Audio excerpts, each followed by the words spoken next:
vitally important multilateral work. V20 was launched in 2020 with the purpose of deepening the understanding of how values can strengthen public policy. Previously, the V20 was held in Saudi Arabia and Italy. Becoming a host to V20 2022, the Nilai now extends its hope globally to take on an important role and contribute on an international stage. V20 2022's key theme is Values at the Center, adapting Compass Education's framework of the Sustainability Compass. The V20 Summit will be held in October 2022, during which we will officially launch the V20 2022 Communique, which will cover value-based public policy recommendations in line with the G20 Indonesian presidency's theme of Recover Together, Recover Stronger. The road to the V20 Summit will feature virtual activities featuring values-based business and community activities leading up to October 2022. The V20 2022 Summit in Bali will be an exciting and joyful hybrid festival celebrating values in everyday life. It will showcase an array of meaningful events. Support Values 20 and be a part of our journey towards a more inclusive, sustainable, and compassionate global society.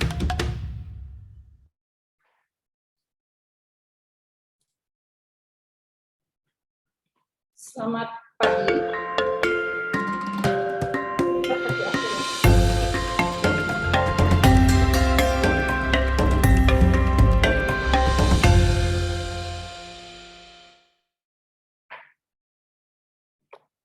Selamat pagi, salam sehat, salam sejahtera untuk kita semua.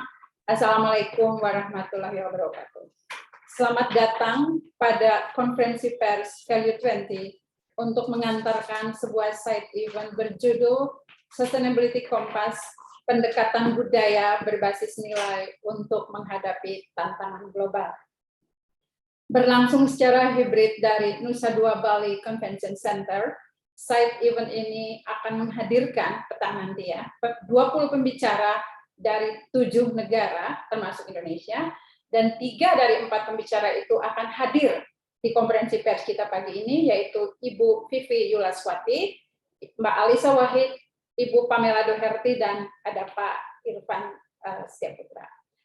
Rilis media bagi semua sejawat wartawan yang hadir akan dikirimkan Value 20 seusai jumpa pers nanti, jadi mohon sabar. Dan Bapak Ibu pembicara, teman-teman wartawan, karena ini sebuah event internasional yang dihadiri pembicara dari 6 negara, selain Indonesia, izinkan saya membukanya sebentar dalam English, juga saat penutup nanti. Adapun seluruh presentasi dan diskusi akan kita lakukan dalam bahasa Indonesia ya, kecuali tentu saja presentasinya Ibu Pamela Doherty. Terima kasih. Good morning and welcome to everyone in this warm August, the month of Indonesia's independence, which we will celebrate soon. Ladies and gentlemen of the panel, my fellow journalists from all platforms, thank you for attending today's press conference on August 9, that Value 20 organized to usher us into the third Development Working Group 20, which will take place in Bali's beautiful Nusa Dua from August 10 to 12. For that purpose, Value 20 is presenting a side event called the Sustainability Compass, value-based approaches to overcoming global challenges later today from 2 p.m. to 5 p.m. Central Indonesia time, waktu Indonesia Tengah.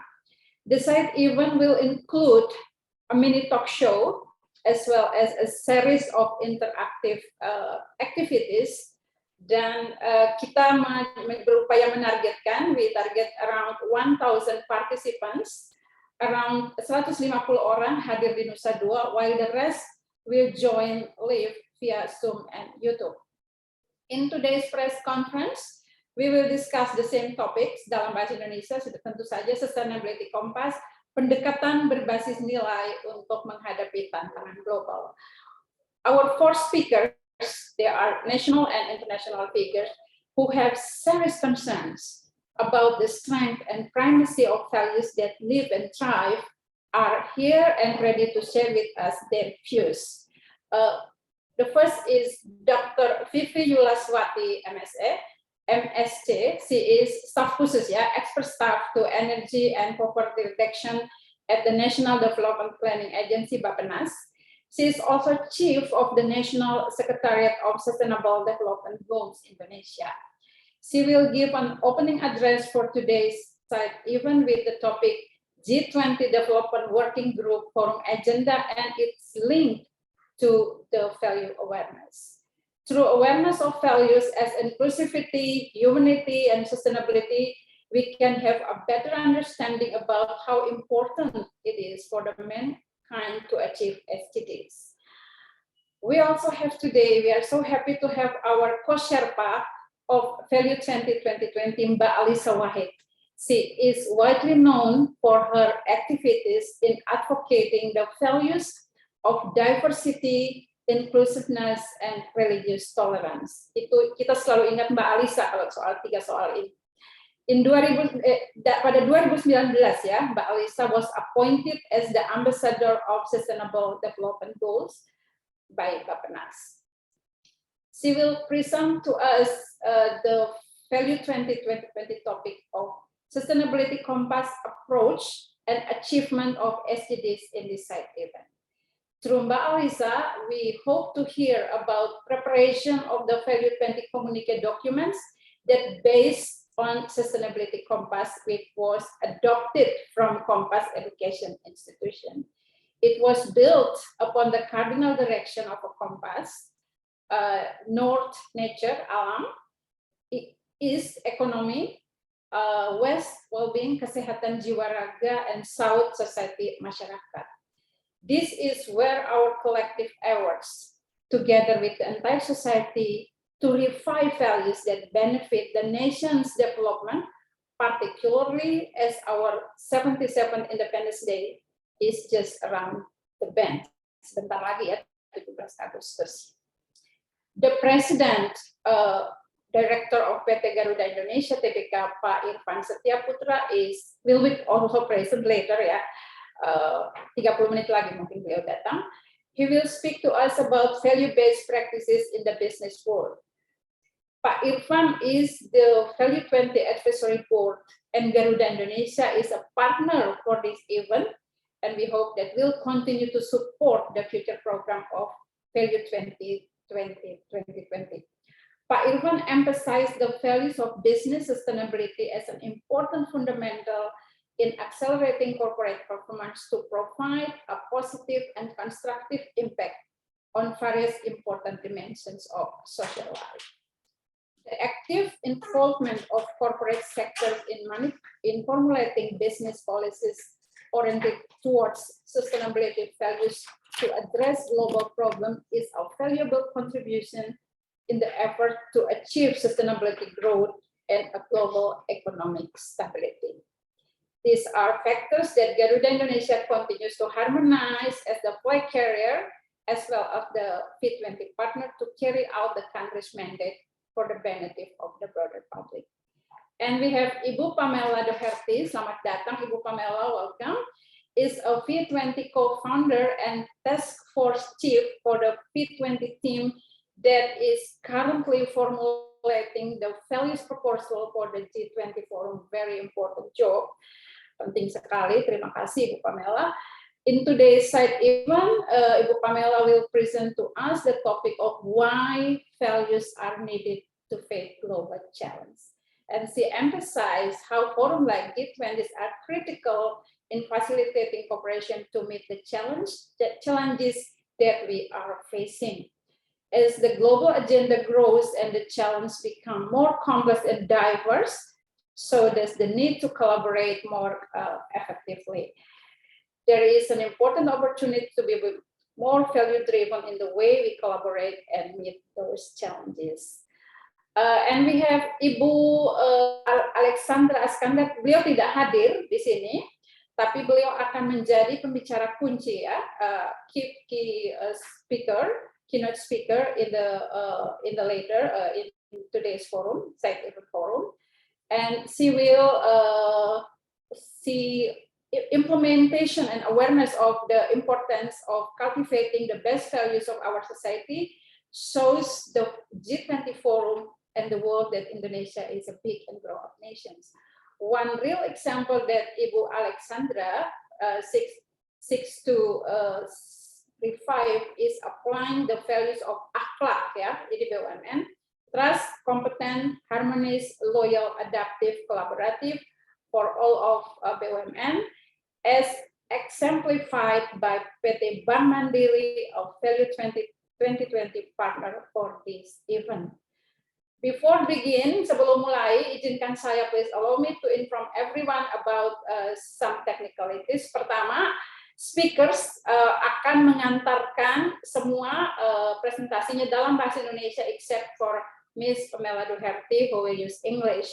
Reporters may address, boleh bertanya langsung kepada speaker, dan please sebutkan nama dan media yang Anda representasikan. Question to Ibu Pamela Duherty, to Miss Pamela Duherty, can be asked in English or Indonesian. I will help interpreting. And today's presentation can be in the form, will be in the form of live narration or talk show yang akan saya pandu. Each speakers will have 10 to maximum 15 minutes to deliver their presentations. Without further ado, Mbak Alisa, kami mohon untuk menjadi pembicara pertama. Silakan, the time and stage is yours. Silakan, monggo Mbak Alisa. Iya, terima kasih. Terima kasih Mbak Hermin. Selamat pagi. Assalamualaikum warahmatullahi wabarakatuh. Sebentar. Biar nggak eko ya. Oke. Ya, santai aja Mbak kita. Terima kasih Mbak Hermin untuk pengantarnya. Selamat pagi teman-teman kawan-kawan media. Saya mewakili V20 2022 organizer dari Indonesia. Ingin menyampaikan beberapa hal terkait dengan perjalanan V20 dan juga tentang side event di Development Working Group pada hari ini di Bali ya. Jadi pada hari ini kita V20 diundang untuk menjadi menyelenggarakan side event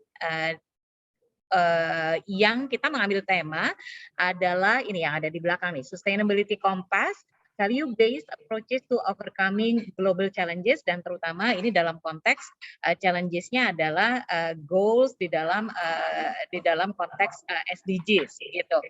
Nah, kita sendiri V20 sendiri, Values 20 ini adalah inisiatif yang mengikuti G20, di mana ini dimulai dari 2 tahun yang lalu, Mbak Hermin. Jadi dimulai di Saudi Arabia, lalu kemudian tahun lalu di Italia, dan tahun ini mengikuti presidensi Indonesia, maka V20 2022 dilakukan di Indonesia. Niatnya sederhana tapi berat. Yang pertama itu niatnya adalah bagaimana memastikan dalam proses kita mengelola dunia saat ini, kita betul-betul dilandasi oleh nilai-nilai luhur. Karena kami mencermati ini para ahli yang terkait dengan implementasi nilai-nilai ya dalam berbagai sektor, mencermati bahwa banyak sekali hal yang menjadi tantangan kita sekarang ini, yang kita hadapi di dunia, itu karena kita tidak melakukan kerja-kerja kita dengan landasan nilai-nilai luhur itu, begitu. Nah, inilah yang diupayakan. Di Saudi Arabia, waktu pertama kali diadakan, ya ini tentang memulai itu ya, memulai dalam tanda kutip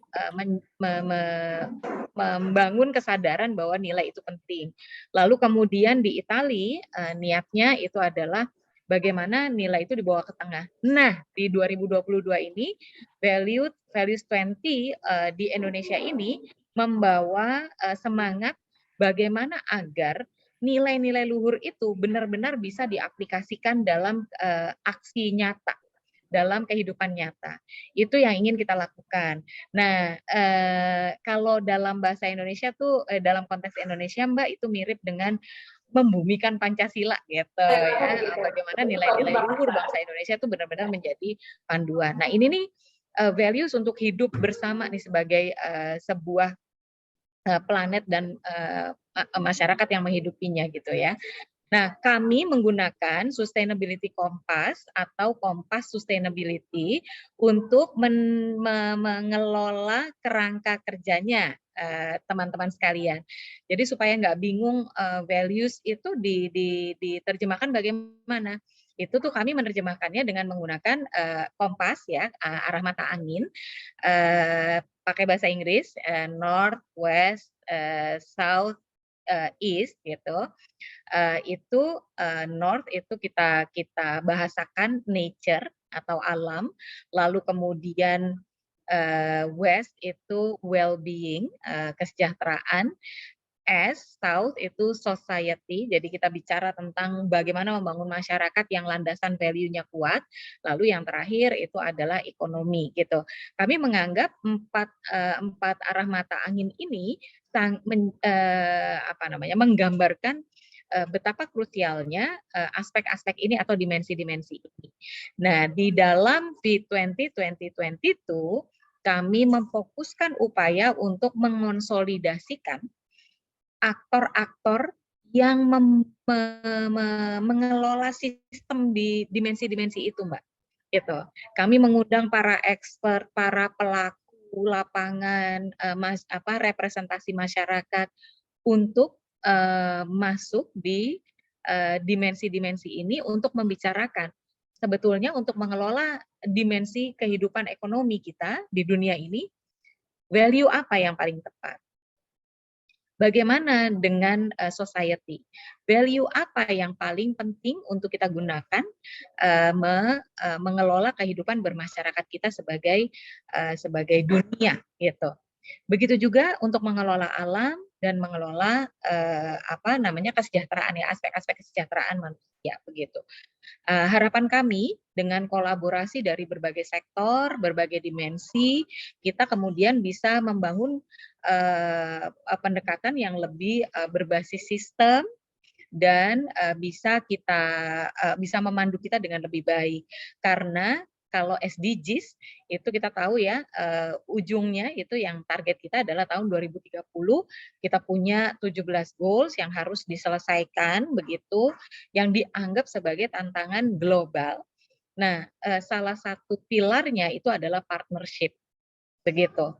Nah, partnership ini kolaborasi ini menjadi sangat penting karena tidak ada satu sektor pun yang bisa dikelola hanya oleh sektor tersebut. Nanti Pak Irfan pasti juga akan bicara tentang bagaimana Garuda Indonesia atau bisnis sektor itu ketika dia menjalankan bisnisnya pasti juga bicara tentang aspek masyarakat, kemudian tanggung jawabnya sebagai sektor bisnis kepada kehidupan yang lebih luas termasuk pada alam dan seterusnya gitu. Nah, ini tema utama kerja-kerja utama dari V20 2022 Mbak. Dan kita sedang menyiapkan komunike yang nanti akan dipropose kepada G20 gitu. Nah, komunike inilah yang disiapkan oleh 5 komite gitu, 5 tim gitu ya, task force yang mereka masing-masing diminta untuk membahas masing-masing dimensi. Jadi 4 dimensi tadi itu ditambah 1 dimensi tentang nilai itu sendiri, values itu sendiri begitu. Itu Mbak Hermin untuk sementara.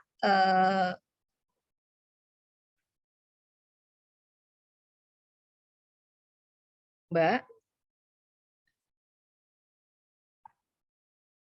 Sebentar Mbak Hermin, kayaknya masih di mute jadi belum kedengaran. Oke. Mohon maaf. Mbak Alisa, terima kasih untuk sharing yang singkat dan padat ya. Seperti biasa kita udah berkali-kali ketemu dan selalu senang banget, selalu singkat dan padat. Namun kalau boleh saya sedikit elaborasi, menurut saya challenge dari apa yang Mbak sebutkan tadi, challenge yang besar itu adalah bagaimana mentransformasi ide ke dalam action ya. Itu sudah pasti. Terus yang kedua dari sana menuju mental model yang tentu saja kita ingin semua. Mbak Hermin, mohon maaf sekali, we're losing your voice. There's a technical issue here. Sebentar. Sebentar, ini lagi di. Sebentar. Just a moment. Ada suara, Mbak. Bisa. Tadi kedengeran ya waktu kita ngobrol pertama ya. Bentar. Bisa Mbak, kedengeran suara saya?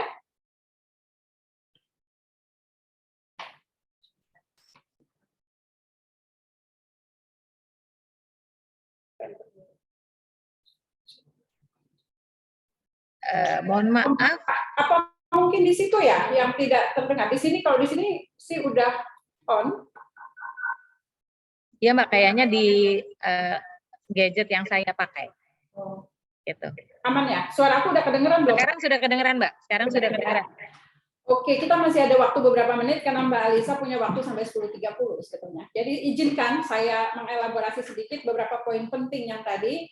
Jadi kurang lebih kalau saya gambarkan upstream downstream-nya adalah bagaimana action ini kita transformasikan ke dalam ideas ke dalam values ke dalam action.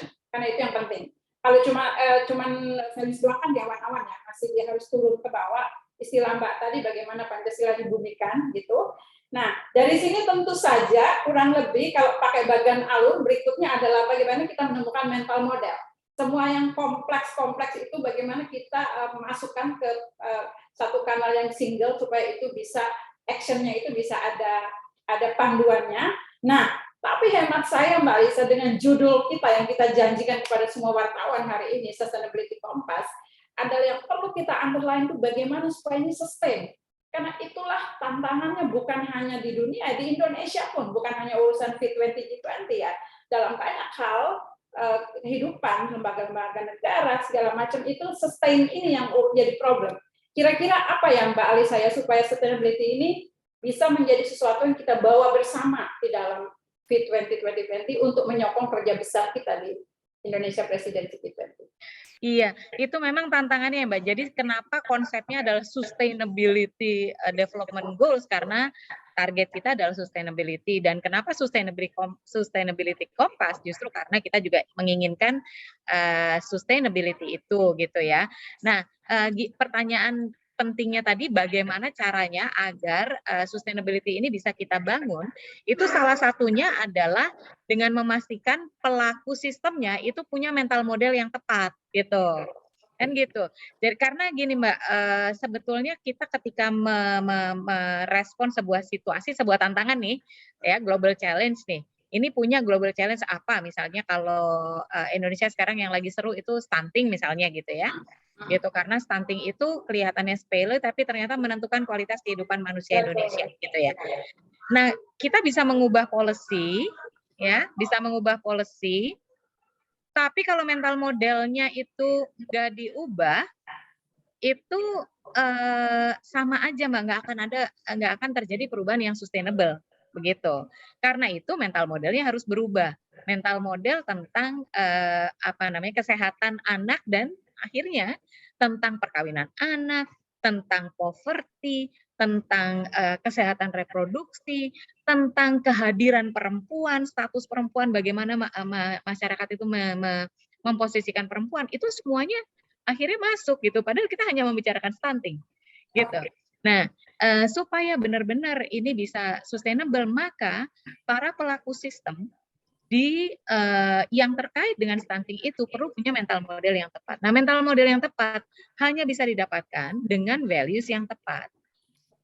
Values yang tepat misalnya keyakinan bahwa semua manusia itu setara, karena itu kemudian kita perlu inklusivitas dan social justice misalnya gitu ya. Itu yang akan membuat kemudian anak perempuan mendapatkan akses terhadap pendidikan. Itu yang membuat laki-laki kemudian mendapatkan fasilitasi untuk akses to decent work gitu ya. Itu hal-hal seperti itu. Tapi kan dimulainya dari mental model ini. Nah, seringkali bisnis itu atau pemerintah atau kita di masyarakat atau para pemuka agama, ketika kita melihat sesuatu kita langsung aja selesaiin gitu. Tapi tidak menggunakan nilai-nilai luhur yang sifatnya itu menjamin sustainabilitas gitu. Jadi contoh paling mudah, saya mau ambil contoh yang agak OOT. Gus Dur pernah menyampaikan begini, keadilan tanpa perdamaian hanyalah ilusi. Gitu. Nah sering kan nih, terbalik. Perdamaian tanpa keadilan hanyalah ilusi. Kan sering nih Mbak, kita kalau kelompok minoritas mayoritas gitu ya, ya udahlah damai aja damai gitu. Tapi nggak ada keadilan tanpa landasan nilai keadilan. Yaitu ya cuman sebentar damainya, tapi jangka panjangnya tidak akan. Singkat, Begitu juga dalam running bisnis. Kita gampang banget untuk shortcut, cara nyari untung sebesar-besarnya. Tapi itu nggak akan sustainable. Harga yang harus dibayar juga akan besar bagi si bisnisnya, bagi masyarakatnya, bagi negara, dan bagi dunia. Gitu. Nah, ini loh Mbak yang justru kami menganggap Sustainability Compass membawa values itu menjadi poros bagi kehidupan bersama, itu yang akan menjamin sustainability itu. SDG sendiri, kalau kita lihat, 5 pilar SDGs itu semuanya sifatnya sebetulnya lebih banyak ke prinsip dan nilai-nilai luhur. Bagaimana pembangunan itu harus ditujukan untuk kemaslahatan manusia, gitu ya, people, gitu. Jadi no one left behind, nggak boleh ada yang tertinggal. Kemudian yang kedua, semua proses pembangunan kita sebagai warga dunia harus ditujukan kepada kebaikan planet, nggak boleh dilupakan. Yang ketiga harus tentang kesejahteraan bersama, bukan kesejahteraan satu atau dua kelompok aja. Makanya isu ketimpangan menjadi sangat penting. Yang keempat itu adalah partnership, kolaborasi multi pihak, dan yang kelima tentu saja adalah peace atau perdamaian itu sendiri. Nggak mungkin kita bisa mencapai dunia yang kita harapkan di tahun 2030 tanpa menjamin adanya perdamaian di dunia ini. Tapi ya tadi, perdamaian yang dipaksakan tanpa nilai luhur keadilan ya cuman sesaat gitu. Betul. Mbak Liza, saya membantu teman-teman. Nanti kita akan buka Q&A ya sekitar jam 11 lewat, tapi saya mau membantu semua yang Anda sampaikan itu quotable dan kuat ya. Kalau Mbak Liza ngomong, saya tahu tuh nggak ada lemaknya, daging semua sih, itu udahlah. Kita udah bersama-sama sekian lama, tapi yang mungkin perlu, mari kita bantu 38-40 wartawan yang ada di sini. Apakah, ya, saya izinkan saya memberikan pertanyaan ini, apakah si 4 arah mata angin kehidupan, kalau saya boleh menggunakan istilah itu ya, itu menurut Mbak Lisa itu dalam pengalaman panjang Anda sudah merupakan suatu value yang komprehensif untuk kita bawa semua yang tadi. Ya, jadi bagaimana, apakah 4 ini sudah komprehensif untuk kita bawa, kita transformasikan dari values menjadi action for the better Indonesia and the better world. Gitu. Ya, harapan kita itu justru kita memilih 4 dimensi itu karena kita menganggap 4 dimensi itu all encompassing ya. Jadi umbrella gitu Mbak. Ketika kita bicara tentang nature, berarti kita bicara tentang praktek bisnis yang ada yang dampaknya kepada alam, kemudian praktek kehidupan manusia sehari-hari yang terkait dengan alam dan seterusnya. Begitu juga dengan ekonomi kita bicara tentang ketimpangan, kita bicara tentang sistem ekonominya, kita bicara tentang praktek bisnis. Jadi 4 itu insya Allah harapan kita ini sudah yang sektor yang paling besar kontribusinya terhadap kehidupan bersama. Nah, menemukan value-value yang tepat, kemudian menerjemahkan itu menjadi mental model yang tepat bagi para pelaku sistem. Harapan kita itu yang nanti akan bisa membantu kita untuk move forward dan secara sustainable. Itu memang agak-agak agak-agak abstrak gitu ya Mbak Hermin. Tetapi saya yakin teman-teman jurnalis di sini pinter-pinter nanti. Contohnya banyak sekali soalnya gitu. Tapi intinya misalnya soal ketimpangan gitu. Soal ketimpangan itu kan bisa macam-macam ya. Di Indonesia saja internal ada ketimpangan antara wilayah Indonesia Barat dan Indonesia Timur, kemudian antara kelompok perkotaan perdesaan, belum lagi kita bicara dunia utara selatan dan seterusnya. Dengan menggunakan prinsip yang tepat, ya, value yang tepat yaitu inclusion, maka kemudian financial inclusion itu bisa didesain gitu. Tapi kalau nggak ada value inclusion, ya udah semua yang punya peluang ekonomi mereka lah yang akan lebih bisa memanfaatkannya, yang terdidik itu lebih bisa memanfaatkannya seperti itu. Jadi itu gunanya values dan harapan kami dengan Sustainability Compass itu kita bisa menyelesaikan sektor-sektor paling krusial dengan nilai-nilai yang tepat untuk kebaikan bersama. Baik, Pak Anissa, terima kasih banyak. Nanti kita diskusi lagi di Q&A. Saya kebetulan Pak Irfan sudah tiba, alhamdulillah ya. Yang punya flag carrier sudah tiba, jadi saya rasa ini saatnya kita undang beliau, Pak Irfan. Monggo Pak, langsung saja karena waktu Anda kita tahu juga terbatas. Saya undang Pak Irfan untuk mengambil tempat dan berbicara kepada kita soal value yang penting sekali di dalam bisnis, best practices ya, kita mau dengar di dalam the business world.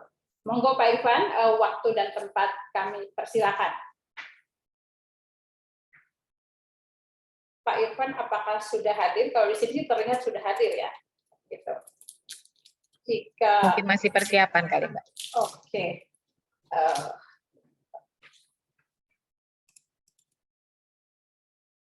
Jika belum, saya mau mengundang, coba. Halo Pak Irfan, apakah sudah hadir? Sambil menunggu Pak Irfan, Mbak. Kita undang Ibu Pamela dulu kali ya, sambil kita, kalau Pak Irfannya belum datang. Oh, ini Pak Irfan sudah?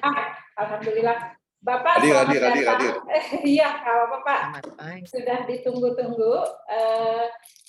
Pertama selamat datang Pak, terima kasih. Kita tahu Bapak sangat sibuk. Saya sama Mbak Alisa tadi sudah rasan-rasan. Pak Irfan sebentar lagi tiba. Bapak, saya Hermin, moderatornya, dan saya menawarkan apakah Bapak berkenan untuk bicara langsung atau saya ajak ngobrol. Itu Pak. Ngobrol aja deh, lebih enak ya. Ngobrol aja ya, oke. Biar kesannya nggak kaku gitu. Saya kalau nggak ditanya suka ngomong kemana-mana soalnya nanti jadi. Ya, oke. Pak, ini kurang lebih ada hampir 40 teman-teman wartawan yang hadir. Mbak Alisa, apa kabar? Mbak Alisa, dan kita nanti ada Ibu Vivi dan ada Ibu Pamela Doherty ya Pak Irfan, yang beliau sudah ada. Bu Vivi nanti akan datang. Nah, saya rasa karena ini kita bicara yang Bapak mau sampaikan kepada Indonesia oleh teman-teman wartawan adalah soal best practice ya di dalam bisnis yang dengan menggunakan kendaraan value driven. Jadi mungkin saya mulai dengan pertanyaan pertama, kurang lebih ya, ini diskusi lah bukan pertanyaan. Bagaimana Pak Irfan melihat pentingnya fundament dari gerakan yang diusung Value 20 dalam keselarasannya untuk menjawab atau mengkaji solusi atas berbagai permasalahan global, terutama yang relevan dengan value. Mungkin kita mulai dari situ, Pak. Ya, jadi memang terima kasih. Selamat siang Bapak Ibu sekalian dan teman-teman sekalian. Jadi keberadaan saya di Garuda ini mungkin merupakan sebuah keberadaan selama lebih dari 30 tahun berkarir di dunia profesional. Memang saya akhirnya memutuskan untuk menjadi profesional rather than menjadi entrepreneur lah ya. Ini bagian dari upaya menyadari kemampuan diri dan apa yang saya bisa lakukan gitu kan. Pengalaman saya selama 30 tahun bekerja di beberapa perusahaan ini, kalau tidak salah perusahaan saya ke-10 dan selama lebih dari last 20 years ini kebetulan memang saya mengambil peran sebagai CEO di beberapa perusahaan. Basis yang saya amati, memang saya melakukan banyak kesalahan di awal-awal tentu saja seperti biasa, tapi basis yang saya amati di dalam menjalankan perusahaan dan bagaimana memastikan bahwa perusahaan tersebut keberlangsungan dan keberadaannya ada adalah memang bagaimana kita terus-menerus melakukan pendekatan-pendekatan berbasis people dan berbasis values. Ya, people dan values, karena values inilah yang kemudian akan menentukan the product that being generated by the company. Dan lebih penting lagi sebenarnya adalah acceptance by the consumer, by the public terhadap produk tersebut. Saya memang tidak melakukan riset secara lebih mendalam, tetapi beberapa uji coba yang saya lakukan di beberapa perusahaan di dalam mengembangkan produk-produk perusahaan tersebut, nampaknya memang tidak haruslah berbasis kepada konsumen, dan konsumen tersebut haruslah menilai produk tersebut ada apa di baliknya gitu. Kita suka menggampangkan dan menganggap bahwa kemudian konsumen itu memilih produk kita berbasis harga. Ini yang istilah kita di dunia korporasi itu adalah the customer itu commoditizing our product. Jadi menilai produk itu terlepas dari apapun itu berbasis harga. Kalau saya mau mengambil contoh Garuda hari ini misalnya, maskapai hari ini. Semua orang mengakui dan semua orang tidak bisa menafikan bahwa harga Garuda ini paling mahal dibandingkan harga-harga yang lain. Nah, pilihan kita di Garuda ini adalah dua. Yang pertama adalah kita turunkan harganya, kita samakan dengan para pemain lainnya. Tapi artinya kita mengkomoditisasi produk kita dan kemudian kita sendiri menganggap bahwa konsumen menilai produk kita semata-mata dari harga. Atau kemudian kita pertahankan harga ini, tapi kemudian kita memberi nilai ke dalam harga itu. Jadi mohon Bapak Ibu sekalian melihat Garuda ini agak berbeda mungkin dengan yang dulu. Mungkin dulu kami menyediakan harga tinggi atau menyediakan full service ini dengan memberikan pemahaman bahwa oh ini kita punya bisnis kelas seperti ini, oh kita punya TV dengan channel sebanyak ini, oh makanan kita seperti ini, oh pramugari kita cantik-cantik, pramugara kita gagah-gagah. That is not the point of our value now. Gitu. Karena value seperti ini akan deteriorating very easily. Tetapi value respect, value caring, value considering, ini menjadi sebuah values yang terus-menerus kita coba tekankan dan di bawah tagline yang kita saat ini mungkin Bapak Ibu sekalian mengikuti values yang kita seperti apa tagline yang kita sebut dengan because you matter. Oke. Because you matter itu it's you. Everything is about you. Jadi customer itu you. Because you matter. Anak buah juga you. Tapi atasan di mata anak buah juga you, gitu kan. Jadi everybody taking care of the others. Jadi ke depan, bila Bapak Ibu naik Garuda lagi, harganya tetap mahal, kita sekarang juga insist para penumpang kita untuk punya tugas tambahan, selain bayar mahal dan duduk di Garuda, yaitu taking care the others, considering the others.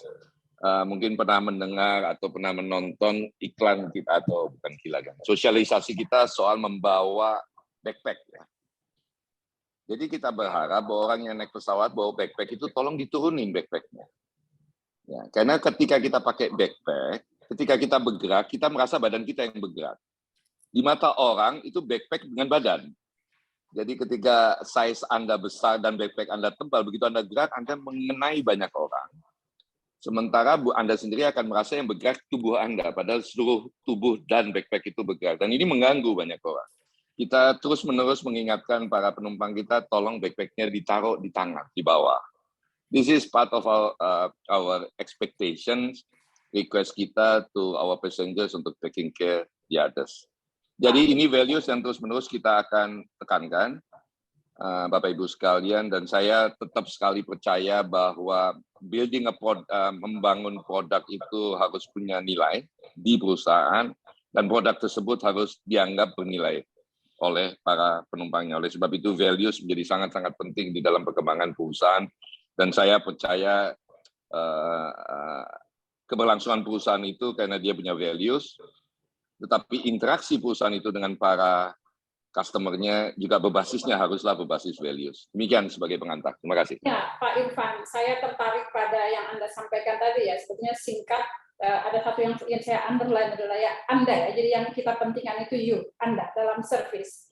Nah, kurang lebih kalau itu kita transferkan ke dalam urusan value yang menjadi apa yang kita diskusikan hari ini adalah, menurut Pak Irfan dari pengalaman 30 tahun tadi, dari 10 perusahaan dan sekarang harus jadi orang nomor 1 di tengah Garuda yang sedang berjuang dengan bagus ya, itu kurang lebih apa ya tema dari Value 20 tahun ini yang terkait Sustainability Compass dalam pendekatan nilai, lagi-lagi pendekatan nilai untuk menghadapi tantangan global ketika kita bicara dari segi best practice business best practice. Bukan hanya Garuda saja, tapi secara umum ya Pak, kita nih teman-teman wartawan mungkin bisa mendengar dari pengalaman Anda, bahwa Garuda, menurut saya ini luar biasa ya, bahwa bagaimana challenge Garuda sekarang ini memerlukan value untuk memajukan seluruh tantangan yang sedang dihadapi, itu satu. Tapi juga best practice secara umum dari segi bisnis, practice bisnis Pak, mungkin itu yang bisa di-sharingkan. Selain yang beberapa yang sudah Bapak sampaikan.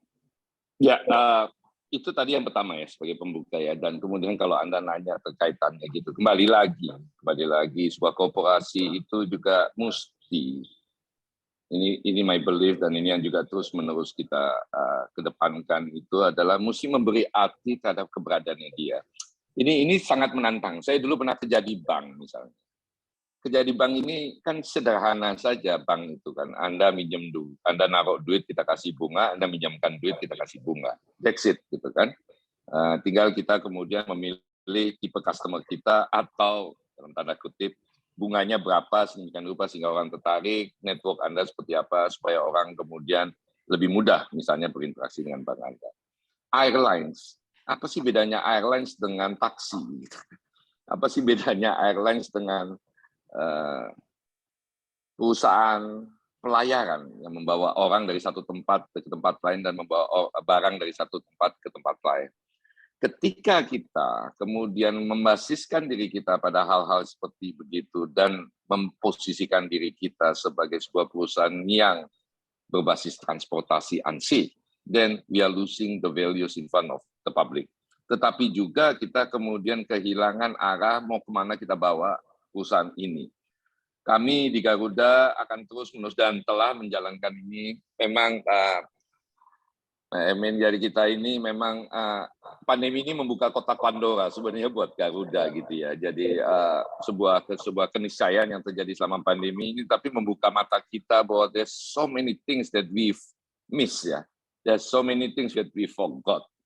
Ya kan. Pertama, kita ini adalah national flag carrier. Kita ini mesti mengedepankan the Indonesian values, nature segala macam. Kedua, airlines ini adalah yang care paling tinggi untuk persoalan apa ya bahasanya, yang care paling tinggi untuk persoalan terkait dengan ekosistem ya, ekosistem. Ini mengganggu sekali saya sebagai orang luar dan ini terus-menerus kita diskusikan. Membawa sebuah pesawat dari Jakarta ke Amsterdam, itu saya mesti membawa 100 ton bahan bakar. Dan sampai ke sana it's gone, artinya apa? It's burn. Ya kan? Tentu saja kami di sisi komunitas airlines lewat IATA kita sudah melakukan komitmen untuk terus-menerus terlibat di dalam persoalan environment ini. Garuda dalam waktu dekat, stay tune aja, bahwa kita akan coba menerbangkan pesawat kita dengan biofuel. Kita pengen kasih juga contoh bahwa kita juga pengen partisipasi terhadap itu dan juga kemudian terhadap barang-barang yang ada di dalam pesawat. Jadi Bapak Ibu sekalian, mudah-mudahan dalam waktu dekat kita bisa eksekusi. Anda kalau makan di pesawatnya Garuda pakai sendok dan garpu yang recycle lah, kayu gitu segala macam, bukan plastik lagi. Kapan mulainya nanti? Ini sedang kita order, kita sambil terus-menerus menyelesaikan pesanan yang sudah terjadi berapa tahun yang lalu, karena selama 2 tahun tidak pernah dipakai saja. Dan yang terakhir adalah bagaimana meningkatkan keberadaan kita di dalam society. Jadi Garuda ini selama berapa bulan terakhir, 1-2 tahun terakhir ini, karena memang jumlah penumpang sedikit, kita kemudian shift ourselves to be the cargo, the export transporters. Jadi kita punya beberapa penerbangan kargo khusus dari kota-kota di Indonesia seperti Manado, Makassar, dan Surabaya. Pernah kita coba juga dari Padang untuk khusus membawa produk-produk lokal kita. Jadi pertanyaan kita yang selalu saya ke tim adalah kenapa produk-produk dari daerah itu mesti ke Jakarta dulu sebelum ke luar negeri gitu kan. Kenapa kita terus-menerus mesti memperkaya para pedagang di Jakarta? Saya mohon maaf, mayoritas pedagang itu juga teman-teman saya gitu kan. Orang-orang yang nggak pernah lihat produknya tetapi punya akses, punya network, punya dana, kemudian seluruh misalnya kayak ikan, tuna dan segala macam harus lewat Jakarta. Jadi kita punya penerbangan Manado Narita khusus membawa tuna, live tuna, ya kan, live, karena kita tahu the value of the live tuna sama the value of the yang di frozen tuna itu berlipat-lipat. Dan buat kami di Garuda sih yang penting kan adalah the production itu memperoleh nilai tambah yang lebih banyak gitu kan. Kita juga mengirimkan banyak sekali produk-produk maritim dari Indonesia Timur dan juga manggis dari beberapa daerah di Indonesia. Kita pernah beberapa kali menerbangkan penerbangan 777 yang Bu Alisa kemarin pakai, yang besar-besar itu, isi di bawahnya 30-40 ton isinya manggis aja. Ya kan? Dan ini kita bawa ke Cina karena memang teman-teman di Cina itu menggemari manggis khususnya menjelang New Year's, tahun baru Cina di sana. Jadi kita kirim daripada mesti manggis lewat kapal sampai sana kualitasnya turun, ya kita kirim pakai pesawat, dan ini sangat membantu para teman-teman itu. Jadi the values ya adalah significance. Jadi keberadaan Anda mesti memberi arti terhadap the community. Kita nggak boleh juga lagi datang dan teman-teman di Indonesia Timur ketika keinginannya untuk menerbangkan langsung kita bilang nggak bisa harus lewat Jakarta. That's not the way we are going to work in the future. Demikian. Pak Irfan, lagi ini pertanyaan ini untuk membantu. Masih bisa Pak ya? Masih ada waktu sedikit? Monggo. Pasti. Pak Irfan, ini untuk membantu saya, karena saya juga wartawan, saya mau membantu teman-teman wartawan mendapatkan kutipan yang bagus ya. Karena jarang juga, tidak selalu ada waktu Bapak untuk ketemu kami. Nah, kurang lebih kalau kita pindahkan tadi yang Bapak mengatakan put people at the center ketika kita mau melakukan value driven business ya. Ini bagaimana Pak? Ketika kita terjemahkan, kita pakai aja apa yang sedang Bapak pimpin ya di Garuda.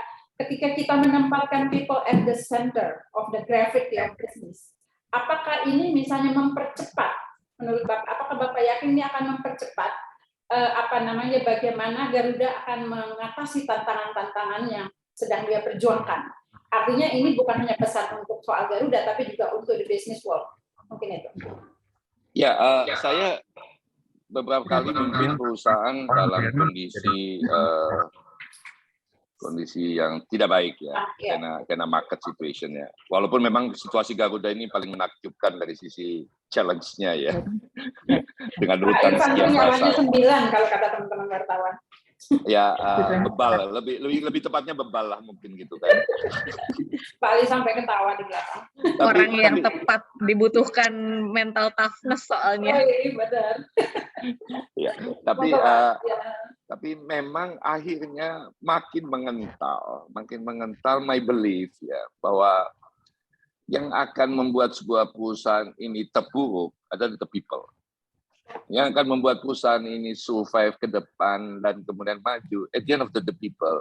CEO presidir ini kan cuma dirijen, ya kan? Tapi penting buat para pemain dalam konser tersebut memahami bahwa this is for the biggest things ya. Dan alhamdulillah seperti mungkin juga disaksikan oleh banyak teman-teman, walaupun kita struggling 7 bulan selama di PKPU, teman-teman yang berinteraksi dengan para penumpang, dengan para customer kita itu, saya ingin berterima kasih sekali sama mereka, bahwa mereka sama sekali tidak menurunkan stylenya dan tidak menurunkan passionnya.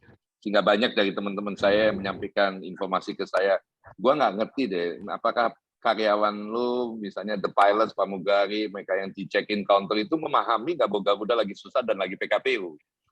Atau mereka take it aside. Saya cuma mengatakan bahwa kita terbuka kepada semua karyawan. Jadi teman-teman sekalian perlu difahami bahwa saya dan tim manajemen selama hampir lebih dari 2 tahun ini kita selalu terbuka kepada seluruh karyawan, kondisi perusahaan. Kita selalu put what we expect, ya kan. Kita juga selalu bicara what's the worst thing will happen. Tapi pada saat yang bersamaan kita juga menyampaikan bahwa this company will depend on them gitu loh. Nah, hari ini terus terang saya semakin terus-menerus menekankan pentingnya interaksi karyawan, pentingnya collaborative experience ini bisa muncul, dan pentingnya positive attitude di dalam kita bersama-sama menjalankan perusahaan ini. Problemnya adalah ini BUMN. Problemnya ini BUMN. Ya, dan panggilan terhadap saya ini Pak Dirut. Saya suka heran aja kenapa orang di sini nggak pernah panggil saya dengan nama, tetapi dengan jabatan. Tapi saya akhirnya baru menyadari, mungkin Bu Alisa juga tahu gitu, kalau kita di pemerintahan tuh nggak ada nama, yang ada jabatan gitu kan. Kesian juga para jenderal gitu, apalagi jenderalnya 4 bintang gitu, dari bintang 1 sampai bintang 4 Pak Jenderal terus gitu kan. Tetapi saya sangat terganggu dengan itu, bukan karena apa-apa, tetapi saya punya belief bahwa panggilan ini sifatnya nothing personal gitu kan. Jadi ketika orang memanggil saya dengan Pak Dirut, atau kalau kita di Airlines ini ada code name-nya Bu Amin, DZ gitu ya. Kalau mereka bilang Pak DZ ini saya seolah-olah udah seperti kayak wakil Tuhan di sini. Nggak akan pernah salah dan tidak boleh dibantah. Padahal kan saya manusia biasa. Padahal company ini mestinya muncul dari dinamika, perdebatan, dan ini segala macam. Oleh sebab itu pelan-pelan saya minta mereka panggil nama saya. Nggak gampang memang. Untuk orang seusia saya dipanggil nama. Boleh manggil panggilan nama, panggilan saya. Tapi kalau bisa jangan Pak Dirut, karena itu adalah jabatan, bukan panggilan. Tetapi my point di sini adalah kita membutuhkan memberikan respect to the individual di dalam perusahaan. Respect ini jadi sangat penting. Kenapa? Karena jabatan itu mestinya tidak menghilangkan kemampuan dinamika dan kecerdasan dan interaksi, ya kan? Kita juga lagi berpikir satu hal lagi, kita mau coba uji coba nih Bu Alisa, mungkin nanti kita bisa diskusi panjang lebar. Kami mau menghilangkan SOP, kami mau mengurangi sebanyak mungkin SOP. Di Garuda itu ada segepok SOP, di mana semua orang harus menghafal itu SOP itu.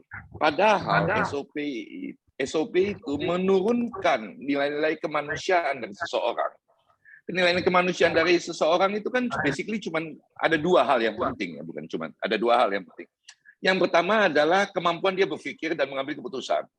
Anak kecil aja bisa berpikir dan mengambil keputusan, apalagi kita orang dewasa. Ini sudah di sekolahnya setengah mati susahnya, ngambil S2, ngambil S3, begitu balik ke kantor, SOP, ikutin SOP, karena ini yang benar gitu kan. Saya selalu bilang, Anda ini ngikutin SOP, gila-gilaan, ngotot sekali ngikutin SOP. Al-Quran dibantah terus setiap hari gitu kan. Yang dari Tuhan aja dilawan terus, dicari-cari alasan gitu kan. Sementara SOP nggak berani dilawan. Yang kedua, SOP ini bahayanya, nilai kemanusiaan ini ada 2 hal. Yang pertama tadi berpikir dan mengambil keputusan. Nilai kemanusiaan yang kedua itu kan berbuat salah. Saya ini bisa jadi dirut karena berbuat salah waktu jadi karyawan kan, berbuat salah ketika jadi manajer, berbuat salah jadi VP, sehingga berbuat salah waktu jadi dirut gitu kan. Tapi berbuat salah dan belajar dari kesalahan itulah yang membuat kita makin matang. SOP itu nggak bikin itu. Jadi kalau ada masalah kita tanya, Dek, Mas, ini kenapa digini-gini? Oh, saya udah ngikutin SOP. Padahal komplain dari penumpang minta ampun. Seperti Bu Alisa kemarin, komplainnya minta ampun gitu ya. Kok dipindah jadwalnya gitu. Oh, SOP-nya memungkinkan begini-begini gitu kan. Padahal kemampuan berpikir, kemampuan mengambil keputusan, dan kemampuan belajar dari kesalahan, itulah yang membuat kita akan menjadi semakin dewasa, semakin besar. Salah satu daripada kemampuan berbuat salah di perusahaan seperti Garuda adalah kemampuan berbuat salah ke para penumpang, ke para customer. Kita berbuat salah, kita beruntung di Indonesia ini, di mana bangsa kita ini permisif. Bu Alisa ketika marah-marah misalnya sama saya, begitu kita perbaiki, Bu Alisa minta maaf, terjadi baik kok gitu kan.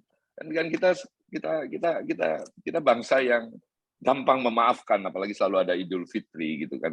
Tapi poin saya itu adalah kenapa bangsa ini gampang memaafkan, gampang menerima orang berbuat salah, tapi kok orang takut sekali berbuat salah karena SOP tersebut. Ini kalau soal people, ini kita lagi banyak eksperimen yang cukup menarik dan mudah-mudahan hasilnya akan lebih baik ke depannya buat para penumpang Garuda. Tapi poin yang saya lebih pentingkan adalah bahwa mudah-mudahan ini bisa juga jadi uji coba, jadi center banyak companies untuk kemudian lebih melihat kepada humanity daripada orang-orang yang bekerja di dalam perusahaannya. Terima kasih. Terima kasih Pak Irwan. Dan selamat datang kepada Ibu Vivi Wilaswati. Ibu, selamat datang. Terima kasih banyak di tengah kesibukan luar biasa Ibu bisa hadir dalam press conference bersama teman-teman wartawan. Ibu, dengan Pak Irfan telah menyelesaikan diskusi ngobrol-ngobrolnya. Kami mohon Ibu berkenan untuk memberi sharing ide-ide Ibu. Dan kepada teman-teman wartawan, saya sekali lagi sampaikan bahwa Ibu Vivi, staf khusus dari Bappenas, dan beliau juga yang penting adalah Chief dari The National Secretariat of SDGs Indonesia, yang akan bicara dalam side event, dan memberi kata pembuka dalam side event petang nanti. Topik beliau adalah G20 DWG Forum Agenda dan hubungannya dengan kesadaran nilai. Monggo Ibu silakan untuk mengambil tempat. 10-15 menit. Kalau Ibu ingin saya ajak ngobrol boleh, kalau Ibu mau langsung presentasi juga boleh. Silakan Bu.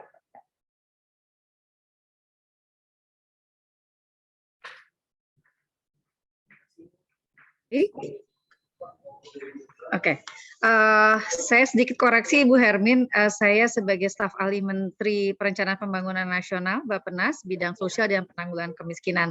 Jadi mungkin sedikit merevisi saja. Tentunya saya senang sekali dengan kesempatan yang diberikan kepada kami, khususnya kepada V20 Indonesia yang sudah mengorganisir event nanti siang sebagai bagian side event dari Development Working Group G20 di Bali.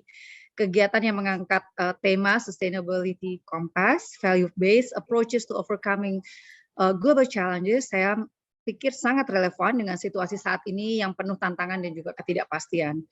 Para ahli tentunya nanti di sesi nanti dan juga praktisi dari banyak negara melalui V20 akan memberikan pemahaman yang lebih lengkap dan mendiskusikan nilai-nilai yang dapat dijadikan rujukan bagi kebijakan publik yang berbasis bukti dan juga berpusat pada manusia dalam mengatasi berbagai tantangan global. Tema besar dari V20 dalam presidensi Indonesia ini adalah Value at the Center, dan menjadikan Sustainability Compass sebagai framework sederhana untuk menyusun rekomendasi kepada negara-negara G20. Empat dimensi Sustainability Compass yaitu nature, economy, society, and well-being sesungguhnya sangat familiar bagi Indonesia. Dasar negara Indonesia, Pancasila mengandung nilai-nilai yang mengajarkan kepada kita menjaga keharmonisan antara manusia seperti toleransi, gotong royong, dan juga keselarasan berbagai upaya dalam meningkatkan kesejahteraan, serta menjaga kelestarian alam dan lingkungan. Nilai-nilai ini telah lama dianut oleh masyarakat di banyak daerah. Kalau di Bali kita kenal ya misalnya Trihita Karana. Dalam konteks pembangunan, Indonesia sudah berkomitmen sebagai satu dari 150 negara di dunia untuk pencapaian tujuan pembangunan berkelanjutan atau Sustainable Development Goals atau SDGs ya.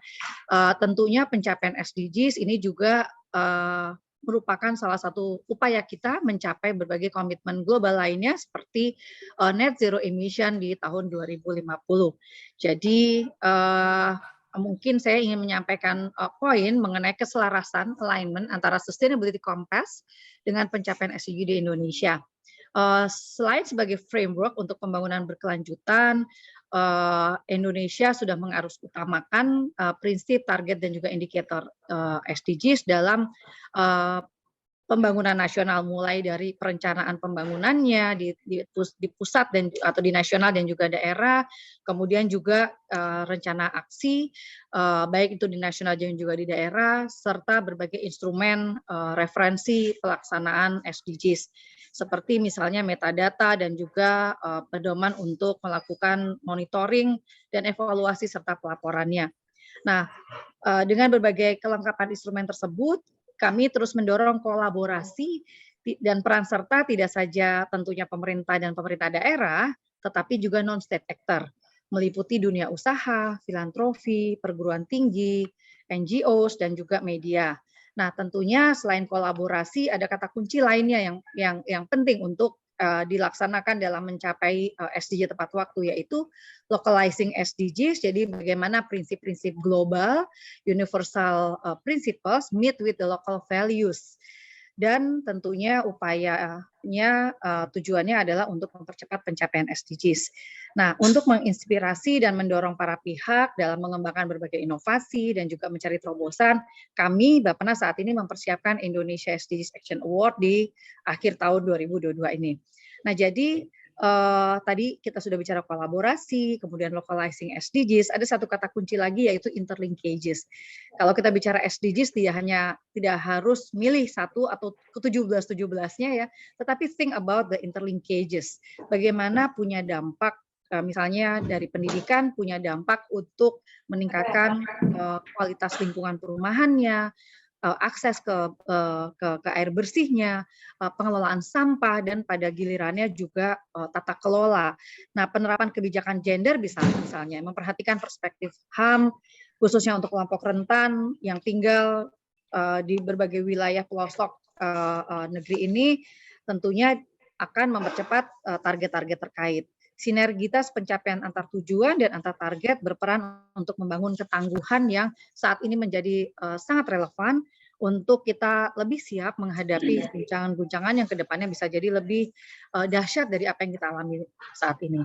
Contoh lain dari keterkaitan adalah kebijakan sistem perlindungan sosial yang mengkaitkan upaya pengentasan kemiskinan ekstrim, pengurangan kemiskinan nasional dengan berbagai kebijakan terkait dengan ketahanan pangan, yaitu SDG 2, kesehatan, SDG 3, pekerjaan yang layak, SDG 8, pengurangan kesenjangan, SDG 10, penguatan adaptasi dan mitigasi terhadap perubahan iklim, SDG 13, dan tentunya dukungan dari data, pendanaan, dan juga tata kelola yang relay to SDG 16 dan 17.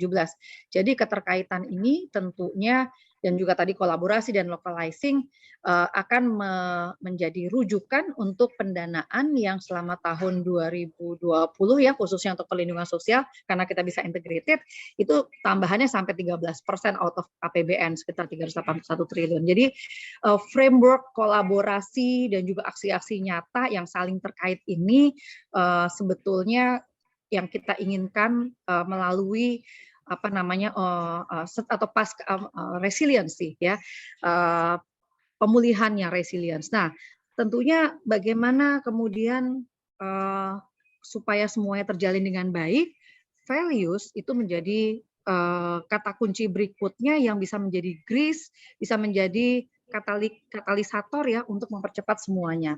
Hubungan negatif atau trade-off antar target tentunya bisa kita antisipasi apabila menimbulkan misalnya pertumbuhan ekonomi. Pada di RPJM yang lalu, kalau kita tidak membuat kajian lingkungan hidup strategis, kita bisa saja tumbuh 7%. Tetapi at the end kita merusak lingkungan. Nah, oleh sebab itu kita memasukkan kajian lingkungan hidup strategis sehingga rata-rata pertumbuhan RPJM kemarin 5,3 instead of 7. Nah, ini tentunya values how to balance people, planet, prosperity secara peace dan juga melalui partnership, ini yang kita perlu dorong ke depan karena kita perlu melakukan akselerasi di banyak hal. Saat ini pasca pandemi ya, atau dalam masa pandemi, we are okay untuk achieving SDGs, jadi sekitar 56% on track, namun masih ada sekitar 18% indikator yang memerlukan perhatian khusus karena mengalami disrupsi ya, perlambatan, perburukan, dan sekitar 25%-nya kita nggak bisa hitung karena beberapa survei nggak bisa dilaksanakan. Nah, jadi hal lain yang kita perlu buktikan adalah bahwa yang kita lakukan, kita upayakan tentunya memberi dampak bagi percepatan. Nah, jadi pemulihan dan reformasi struktural tentunya kita sekarang dorong untuk mengusung prinsip keselarasan green recovery, green economy, and green transition yang inklusif dan berkelanjutan supaya memastikan tidak ada seorang pun yang tertinggal. Jadi green recovery, green transition itu merupakan game changer kita menuju pencapaian SDGs dan tentunya Indonesia maju di 2045. Mungkin sementara itu Bu Hermin yang bisa saya sampaikan. Ya, saya Kak Irfan akan pergi pada jam 11:10 Ibu, jadi mungkin izin kita photo session dulu. Tapi sebelum photo session, saya cuma ingin meng-underline satu hal karena menarik sekali yang Ibu sampaikan. Ini jago-jago ya presenternya karena padat semua dengan waktu yang singkat. Adalah soal Ibu membicarakan soal katalisator ya, soal percepatan. Tapi juga kalau saya pelajari, saya meriset dari apa yang Ibu lakukan, itu Ibu sangat menekankan, Ibu sangat emphasizing soal persistensi ya Bu ya. Jadi bukan hanya one and go, tapi persistent. Itu seperti juga yang disampaikan Kak Alisa tadi, karena untuk mentransformasi values ke dalam action, selain bahwa kita memerlukan percepatan katalisator, juga kita bagaimana sustain, kita persisten. Nah itu mungkin beberapa menit Ibu bisa sampaikan apa ya Bu ya, kurang lebih bisa strateginya supaya bisa dibahas bersama-sama nanti petang dengan 20 pembicara, tapi juga bisa dibawa oleh media pada hari ini. Di dalam banyak hal kita bekerja punya KPI atau IKU ya, indikator kinerja yang kita perlu pertanggungjawabkan. Seringkali pada saat rapat, pada saat IKU-nya ini, let's say pemerintah dengan private gitu ya, kan seringkali susah meng-align-nya gitu. Rapat banyak jam begitu, keluar dari pintu rapat masing-masing sudah sibuk dengan agenda masing-masing. Nah, SDGs itu providing framework untuk kita punya agenda yang sama.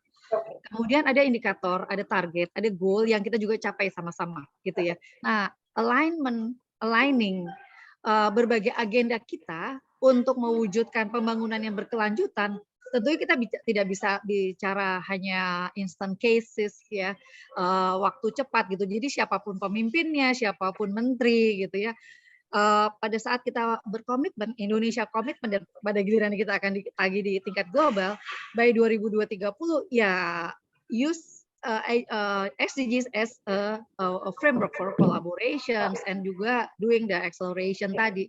Nah, yang tadi Bu Hermin sebutkan persisten dan sebagainya, saya mungkin nambahin konsistensi ya. Jadi we are part of the global, bukan hanya komitmen but also community, dan juga kita terkenal sebagai bangsa yang trusted dan juga bukan hanya responsible tapi juga trusted, dan we values banyak hal yang sebetulnya yang di tingkat global itu rooted to our cultures. Jadi how to meet the local values with the global principles and standards.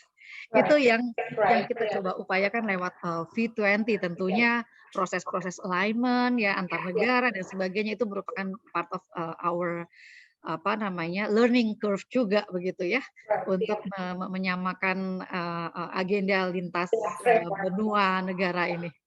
Jadi kurang lebih Bu, pemimpin datang dan pergi tapi framework-nya remains ya, dan kita bekerja berbasis itu. Bu, saya senang banget ya dengar ini, jadi kayaknya keren nih Ibu, nanti sore cocok lah jadi membawakan pembuka kata ya untuk 20 peserta dari 7 negara nanti. Ibu Vivi, terima kasih. Izin untuk kita nanti tanya jawabnya menyusul, kita ambil foto sesi dulu, boleh Bu ya? Karena Pak Irfan mesti akan meninggalkan ruangan, beliau ada banyak sekali agenda hari ini. Terima kasih Bu Vivi, nanti kita lanjutkan dengan pertanyaan. Dan Ibu Pamela, before I give you save the best for last for Ibu Pamela, but let's take a photo session first because Pak Irfan should leave the room instantly. Silakan teman-teman yang menyiapkan foto sesi dari Nusa Dua ini ya, mestinya teman-teman di sana yang mengurusi foto sesi. Silakan.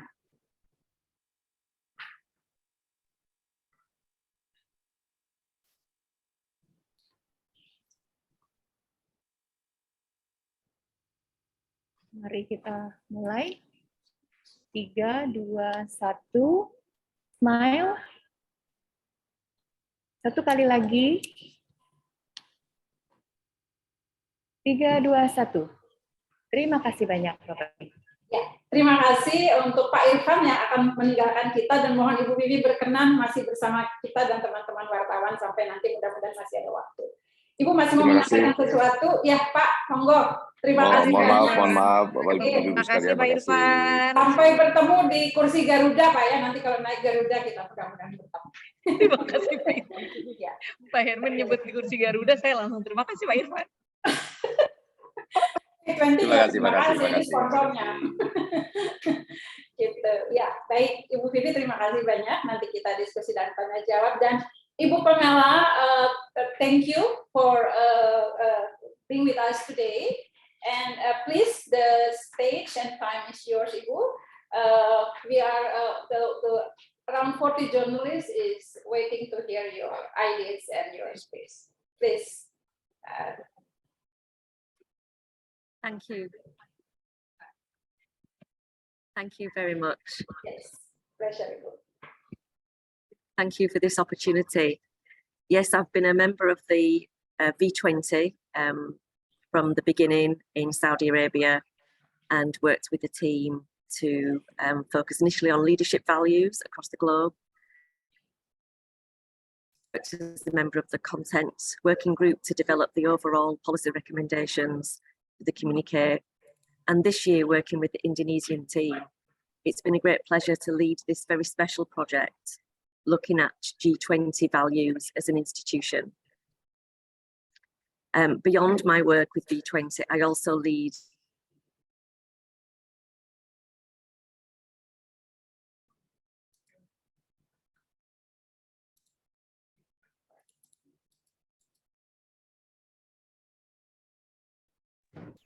going back.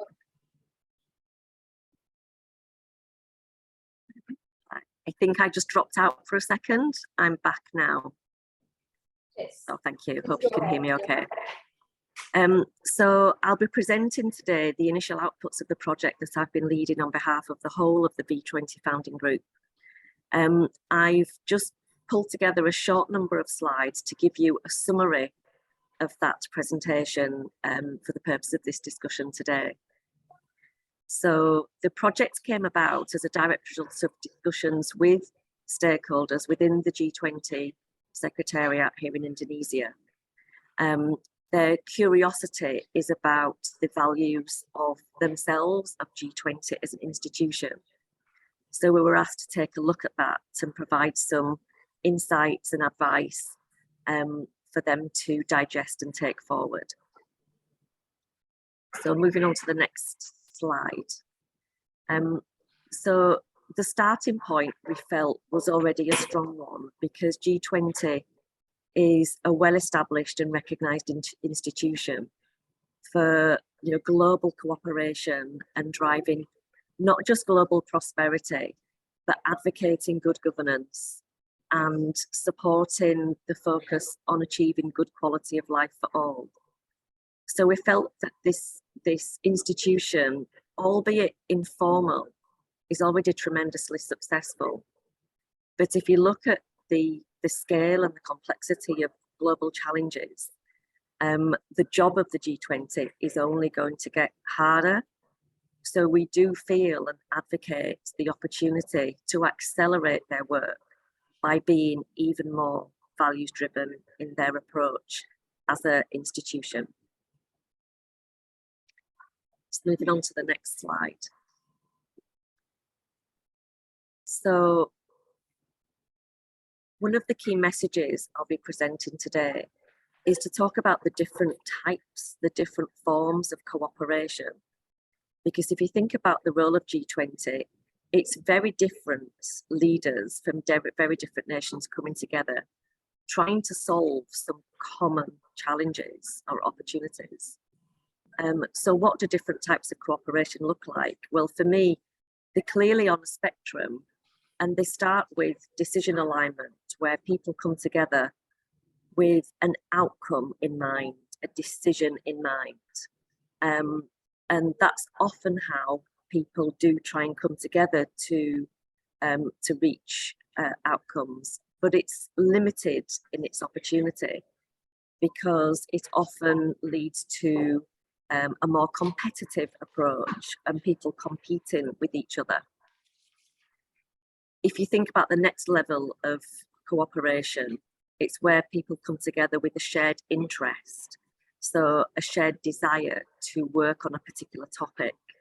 So enabling much more freedom to explore that topic together based on that shared interest. But a deeper level, even more effective level of cooperation is to have values alignment. So by bringing parties together, rooted in that knowledge of where people's motivations are coming from, and having that level of understanding as a group of people, as a body, as a team, as a unit, allows much greater scope for innovation and creativity, and helps you understand the motivations of each party.